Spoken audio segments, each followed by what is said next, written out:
बिस्मिल्लाहिर्रहमानिर्रहीम। तलबा के लिए अच्छी खबर। वफाकी हुकूमत ने पहली से 8वीं जमात तक के तालीमी इदारों को ईद तक बंद रखने का फैसला कर लिया है। वफाकी वज़ीर तालीम शफ़क़त महमूद की ज़ेर सदारत national command and control centre NCOC के तहत सूबाई वज़राए तालीम कॉन्फ्रेंस हुई। कॉन्फ्रेंस में वफाकी सूबाई वज़राए तालीम और सेहत ने शिरकत की। कॉन्फ्रेंस में मुल्क भर में कोरोना की सूरत हाल का जायज़ा लिया गया। कॉन्फ्रेंस में ईद की छुट्टियों के बाद इम्तहानात लेने पर इत्तफ़ाक़ राय हुआ।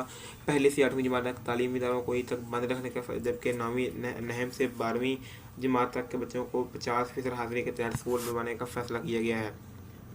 ज़राए के मुताबिक कॉन्फ्रेंस में महकमा सेहत ने कोरोना वायरस के पेश नज़र तालीमी इदारे ईद तक बंद रखने की तजवीज़ दी थी, जिसकी सूबाई वज़ीर तालीम पंजाब मुराद रास ने मुखालफत की थी। कॉन्फ्रेंस में उलमाए कराम की मशावरत से रमज़ान मुबारक के SOPs का जायज़ा भी लिया गया। कॉन्फ्रेंस के बाद प्रेस कॉन्फ्रेंस करते हुए शफ़क़त महमूद ने कहा कि कोरोना से मुतासरा अजला में पहली से 8वीं जमात तक स्कूल 28 अप्रैल तक बंद रहेंगे। 9वीं से 12वीं तक तालीमी इदारे 19 अप्रैल से SOPs के तहत खुलेंगे। 9वीं और 10वीं जमात के इम्तहानात मई के तीसरे हफ्ते में लिए जाएंगे। 28 अप्रैल को कोरोना सूरत हाल का जायज़ा लेकर दोबारा फैसला करेंगे। वाज़ेह है कि लाहौर समेत मुल्क भर में कोरोना वायरस तेज़ी से फैल रहा है, जिसके बाद कई पाबंदियाँ दोबारा नाफिज की गई हैं। गुज़श्ता 24 घंटों में कोरोना वायरस से मज़ीद 42 अफराद चल बसे 4,323 अफराद में वायरस की तशख़ीस हो गई है। कोरोना के बाद मुस्बत केसेस की शरह 9.96% भी हो गई।